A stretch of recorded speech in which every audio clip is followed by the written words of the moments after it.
Macbeth part 2। अब चूँकि Duncan जो किंग था स्कॉटलैंड का, उसका जो मर्डर होता है उसके बाद the murder is discovered by Macduff. Macduff thane of 5 था, वो अब डिस्कवर करता है, वो अब इस मर्डर के बारे में बताता है क्योंकि उसको पता होता है कि इसी ने किया होगा, उसको शक होता है मैकबेथ पे ही। Malcolm and his younger brother Dunlabin are uneasy when they learn that the only possible witnesses of Grooms are dead। जो इसके बेटे मेलकॉम यानी डनकन के बेटे मेलकॉम और इसका जो छोटा भाई दुनलेबिन, अब ये बेचैन होते हैं। अनइज़ी बेचैन क्योंकि जब ये सुनते हैं कि जो वाहिद पॉसिबल हमारे पास विटनेसेस गवाह थे ग्रोम्स बॉडी गार्ड्स, वो भी डेड हो गए हैं।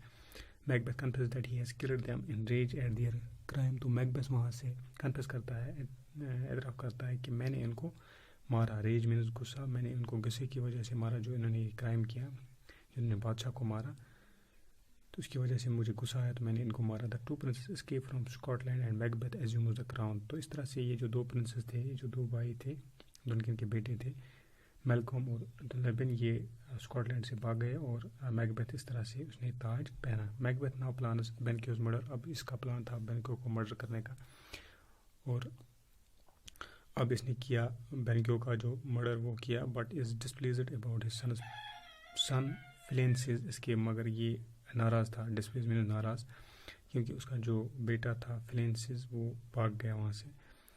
इसको वो बात याद आती है जो विचेस ने कही थी कि बेनक्यो बादशाह नहीं बनेगा बल्कि इसके बेड़े बनेंगे। तो इसलिए ये नाराज़ हो गए जो फिलेंस वहाँ से भाग गया, जो इसका बेटा था बेनक्यो का। The ghost of Banquo now haunts Macbeth. अब गोस्ट यानी कि भूत जो था बेनक्यो का, वो हंट मीन्स पीछा करना, अब वो पीछा करता था मैकबेथ का। He seeks out the witches and learns that he must be aware. अब ये फिर सीक्स आउट मीन्स तलाश करना, इसने तलाश किए वो विचेस, वो जादूगरनियाँ। तो इसने सीखा कि वो ये जो मैकबेथ है इसको खबरदार रहना है, किसे, जो 10F5 यानी मैकडफ जो है उससे, but he can not be harmed by one of women born, यानी कि जिसने औरत से जन्म लिया हो उसे कोई खतरा नहीं है इसको। And that he will not be defeated until Birnam Wood shall come against him. और ये तब तक नहीं हारेगा, मैकबेथ तब तक नहीं हारेगा जब तक बिर्नम वुड यानी कि आसपास का जो जंगल है उधर स्कॉटलैंड के, जब तक वो खुद ना आएंगे आपको हराने के लिए। Finally he is granted a vision of a line of kings and the last of them wears Banquo's face. और इसके सामने एक लाइन रखी जाती है बादशाहों की, तो लास्ट जो होता है उसने बेनक्यो का फेस पहना होता है। Macbeth joins Malcolm in England where the prince is raising an army to invade Scotland. तो मैकबेथ ज्वाइन करता है मेलकॉम जो इंग्लैंड में था, तो वहाँ मेलकॉम क्या करता था, वो आर्मी बढ़ा रहा था स्कॉटलैंड को इन्वेड करने के लिए, स्कॉटलैंड को हासिल करने के लिए। Macbeth orders the murder of lady Macduff and all her children. तो यहाँ से मैकबेथ जो है वो ऑर्डर देता है मर्डर का, जो लेडी मैकबेथ है उसकी मर्डर का और उसके बच्चों का। Lady मैकबेथ्स mind gives way. और वहाँ से जो लेडी मैकबेथ होती है उसका जो माइंड होता है अब वो पागल सी हो जाती है। She sleepwalks and speaks of unnatural deeds. वो क्या करती है, स्लीप वॉक्स यानी कि नींद से उठती है, नींद में चलती रहती है, और अननेचुरल डीड्स और गैर फितरी अमाल यानी कि फितरत के खिलाफ बोलती रहती है। जो जिस तरह वो नहीं बोलती थी अब उसी तरह बोलती है, क्योंकि अब वो पागल से हो गई है। Macduff with the invading army approaching. अब मैकडफ जो है वो आगे आ रहा है, वो अप्रोच कर रहा है जो उसकी इन्वेडिंग आर्मी है उसके साथ आगे आगे आता है। Macbeth 45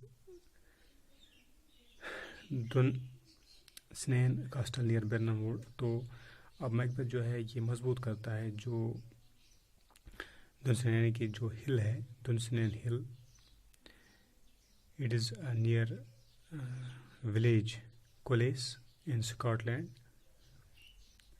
दुनस्नेन Hill. तो वहाँ जो इसका किला, वहाँ जो इसका शाही महल होता है उसको मजबूत करता है बिर्नम वुड के नज़दीक। It is there that Lady Macbeth dies.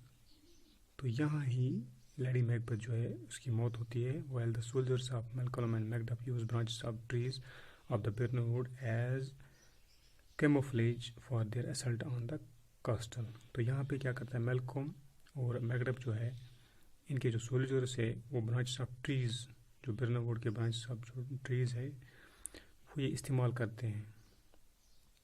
camouflage means face बदलने का अमल, रूप बदलने का अमल। तो अपने आप ان کا جو روپ ہے، ان کا جو فیس ہے، اس کو بدلنے کے لیے یہ branches of trees, leaves of trees, باقی وغیرہ کلوتھس استعمال کرتے ہیں تاکہ یہ کیا کریں، اسلٹ ہے کہ حملہ کر سکے، جو کیسٹل ہے، جو قلعہ ہے میکبیتھ کا یا جو شاہی محل ہے اس کا، اس پہ حملہ کر سکیں. میکبیتھ فورس آر ڈیفیٹڈ، تو اس کی فورسز جو ہوتے ہیں ان کو ہرایا جاتا ہے. But he remember the witches words, believes himself invulnerable, تو اس کو وچز کے جو ورڈس ہے وہ یاد آتے ہیں اور یہ یقین کرتا ہے کہ میں انوالو، یعنی کہ مجھے کوئی ڈیمیج نہیں کر سکتا ہے، مجھے کوئی ہرٹ نہیں کر سکتا ہے، یہ امپاسبل ہے. ہی از کلڈ بائی میکڈف، اس کو میکڈف مارتا ہے. The opponent who was not of women born, جس کا اپوننٹ ہوتا ہے جو وومین بورن نہیں تھا بلکہ بٹ واز فرام ہز مدرس ووم انٹائملی براٹ آؤٹ، بلکہ اپنی ماں کے ووم سے، پیٹ سے نکالا گیا ہے، پیٹ پھاڑ کے نکالا گیا تھا بے وقت، یعنی کہ انٹائملی براٹ آؤٹ، بے وقت اپنے ماں کے پیٹ سے نکالا گیا تھا، جس نے اپنے وقت پہ جنم نہیں لیا تھا بلکہ وقت سے پہلے اس کو ماں کے پیٹ سے نکالا گیا تھا. میلکولم سکسیڈڈ ٹو دا تھرون، تو اس طرح سے میلکولم جو تھا اس نے تخت حاصل کیا.